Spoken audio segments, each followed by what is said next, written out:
Bismillahirrahmanirrahim. Assalamualaikum warahmatullahi wabarakatuh. Apa kabar? Kembali kita bertemu pada mata kuliah Praktikum Manajemen Operasi dan Produksi Internasional. Mata kuliah Praktikum Manajemen Operasi dan Produksi Internasional ini kita akan menyelesaikan dan membahas kasus-kasus yang berhubungan dengan operasi dan produksi dengan menggunakan aplikasi POM 4QM. Aplikasi POM QM ini memberikan kemudahan dan memberikan alternatif dalam membuat keputusan bagi yang membutuhkan. Pada pertemuan ini, kita akan menyelesaikan dan membahas kasus dengan menggunakan modul forecasting. Bersama saya Muhammad Hamidi, mari kita pahami dan selesaikan kasus dalam manajemen operasi dan produksi untuk modul forecasting. Tujuan pembelajaran yang hendak dicapai adalah Anda semuanya mampu menyelesaikan soal dan kasus-kasus yang berhubungan dengan peramalan deret waktu dengan menggunakan metode rata-rata bergerak dan jelas dengan menggunakan program aplikasi komputer yaitu POM. Sebagai pemahaman untuk Anda, bahwasanya ramalan ataupun forecast merupakan dugaan atau perkiraan mengenai terjadinya suatu kejadian atau peristiwa di waktu yang akan datang. Ramalan ini sangat berguna dalam berbagai bidang kehidupan, terutama dalam rangka perencanaan untuk mengantisipasi berbagai keadaan yang terjadi pada masa yang akan datang. Ramalan memang tidak akan pernah tepat 100%, karena masa depan mengandung masalah ketidakpastian. Namun demikian, dengan pemilihan metode yang tepat, kita membuat peramalan dengan tingkat kesalahan yang kecil atau memberikan perkiraan yang sebaik mungkin terhadap keadaan masa yang akan datang. Peramalan atau forecasting adalah seni dan ilmu untuk memperkirakan kejadian di masa datang. Hal ini dapat dilakukan dengan melibatkan pengambilan data historis dan memproyeksikan ke masa mendatang dengan suatu model ataupun bentuk model matematis. Rata-rata bergerak yaitu peramalan rata-rata bergerak menggunakan sejumlah data aktual di masa lalu untuk menghasilkan peramalan. Rata-rata bergerak berguna jika kita dapat mengasumsikan bahwa permintaan pasar akan stabil sepanjang masa yang kita ramal. Rata-rata bergerak 4 bulanan ditemukan dengan cara sederhana, yaitu menjumlahkan permintaan selama 4 bulan, lalu dibagi dengan 4. Secara matematis, rata-rata bergerak sederhana merupakan prediksi permintaan periode mendatang yang dinyatakan sebagai berikut, yaitu rata-rata bergerak sama dengan jumlah permintaan dalam periode N sebelumnya dibagi dengan N. Berikut ini adalah merupakan sebuah contoh yang menggunakan rumus sebelumnya untuk mencari rata-rata bergerak. Seandainya kita akan mencari rata-rata bergerak untuk 3 bulan, yaitu bulan April, Mei, dan Juni. Seperti telah disampaikan sebelumnya, bahwa rata-rata bergerak ini adalah menggunakan angka aktual pada bulan sebelumnya. Anggaplah kita akan mencari rata-rata bergerak pada bulan April. Maka rata-rata bergerak yang dapat kita rumuskan adalah penjumlahan dari aktual bulan Januari, Februari, dan Maret. Karena 3 bulan bergerak, maka kita bagi dengan 3. Maka dapatlah hasilnya 11,6. Begitu juga dengan untuk bulan Mei. Berarti kita harus menjumlahkan penjumlahan aktual pada bulan Februari, Maret, dan April sebesar 12, 13, dan 16 dibagi dengan 3. Sehingga hasilnya adalah 13,6. Begitulah seterusnya. Baiklah, kita akan mencoba menyelesaikan sebuah studi kasus yang berhubungan dengan peramalan ataupun forecasting dengan menggunakan moving average ataupun rata-rata bergerak atau juga time series. Nah, pada kasus ini anggaplah sebuah perusahaan akan membuat rak minimalis yang meramalkan jumlah produksi 4 periode yang akan datang. Data digunakan adalah data dari bulan Januari sampai dengan Desember, seperti yang Anda lihat berikut ini. Setelah Anda memastikan apa yang harus Anda selesaikan atau Anda lakukan dengan kasus tersebut, maka langkah selanjutnya adalah menjalankan aplikasi POM. Aplikasi POM ini dapat Anda jalankan melalui via shortcut atau langsung dengan program menu.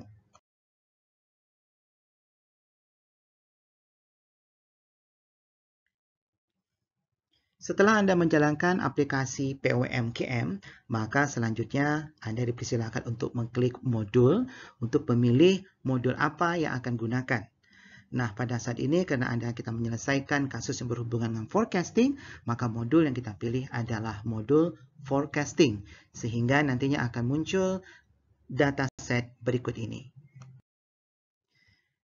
Langkah selanjutnya, Anda diminta untuk memilih file, kemudian selanjutnya memilih new, dan kemudian time series analysis, sehingga nanti akan muncul tampilan seperti berikut ini. Nah, berikut ini adalah tampilan untuk create dataset for forecasting atau time series analysis. Di sini Anda diminta untuk mengisi sejumlah data yang berhubungan dengan data-data forecasting sesuai dengan kasus seperti title, yaitu judul dari kasus tersebut, kemudian adalah number of past period. Nah, number past of period di sini tersedia adalah 2 dan nanti dapat kita rubah seperti tampilan berikut ini. Tampilan berikut ini adalah create dataset for forecasting ataupun time series analysis yang sudah kita isi datanya sesuai dengan kasus. Anggaplah kasus ini dimiliki oleh perusahaan yang bernama Manchester Co. Ltd. Number of past periodnya sesuai dengan kasus adalah 12. Kemudian dilanjutkan dengan mengklik OK. Setelah Anda mengklik OK, maka tampilan layar berubah menjadi seperti berikut ini. Di sini kita bisa akan lihat metode, kita pilih weight moving average, sementara end period to average-nya adalah 4 sesuai dengan kasus. Kemudian kita diminta untuk mengisi data demand dari bulan Januari sampai dengan Desember. Ini juga sesuai dengan kasus. Nah, untuk weight pada past periodnya kita isi secara berurut 4, 3, 2, 1 dari besar ke kecil, karena kita akan melakukan prediksi selama 4 periode masa yang akan datang. Nah, langkah selanjutnya, silakan Anda klik Solution.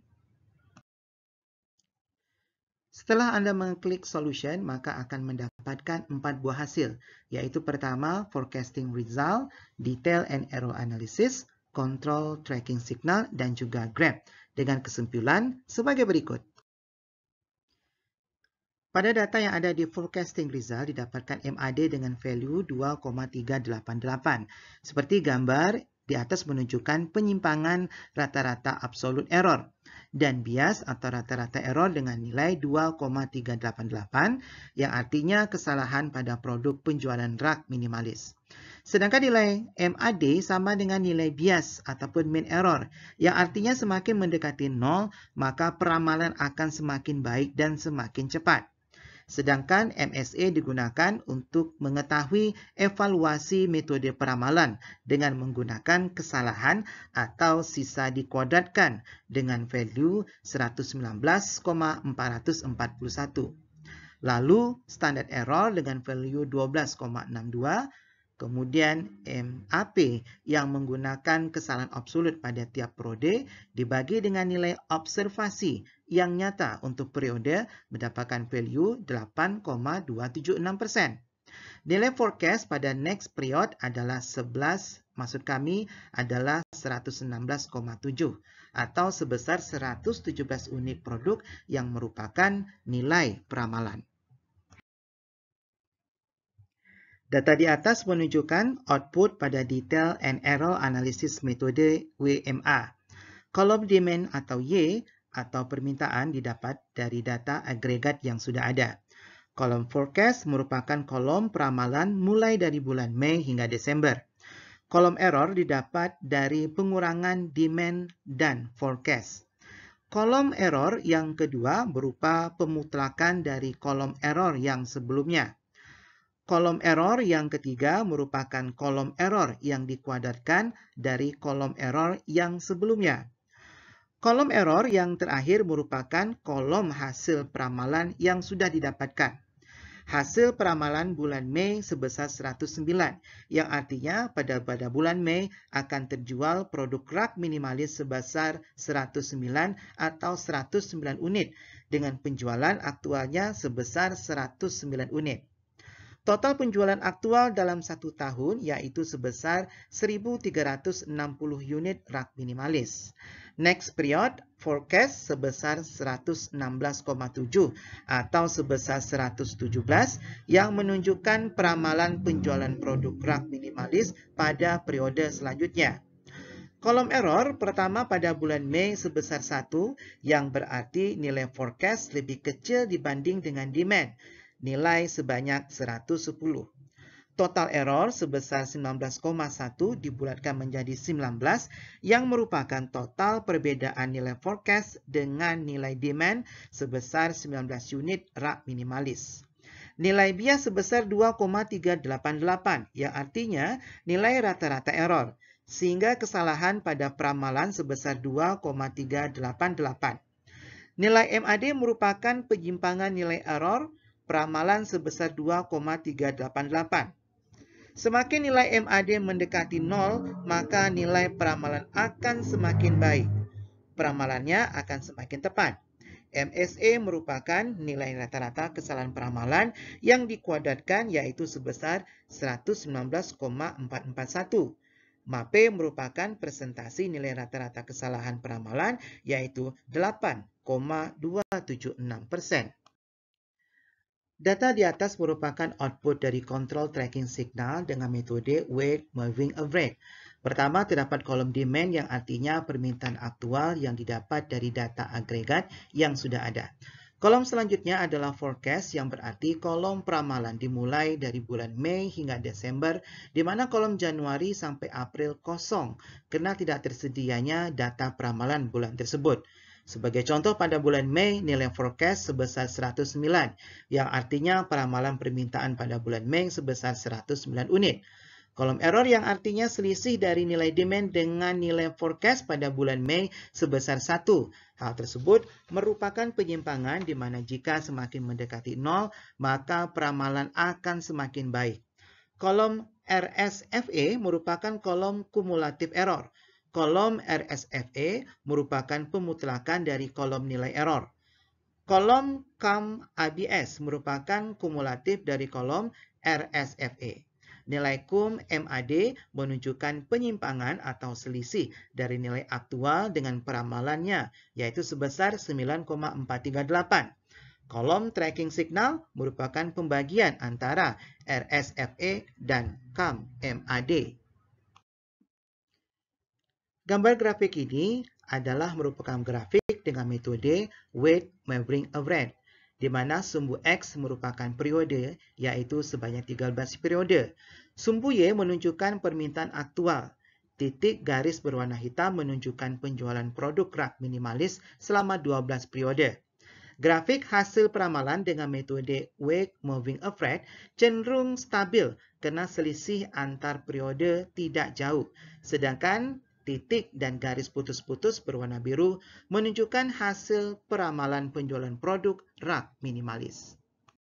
Demikianlah pemahaman dan penyelesaian kasus dengan menggunakan modul forecasting atau peramalan deret waktu, sehingga bermanfaat untuk Anda semua. Sampai berjumpa kembali dengan pemahaman dan penyelesaian kasus dalam manajemen operasi dan produksi dengan menggunakan aplikasi POMKM lainnya. Dan saya sudahi dengan wabillahi taufik wal hidayah. Wassalamualaikum warahmatullahi wabarakatuh.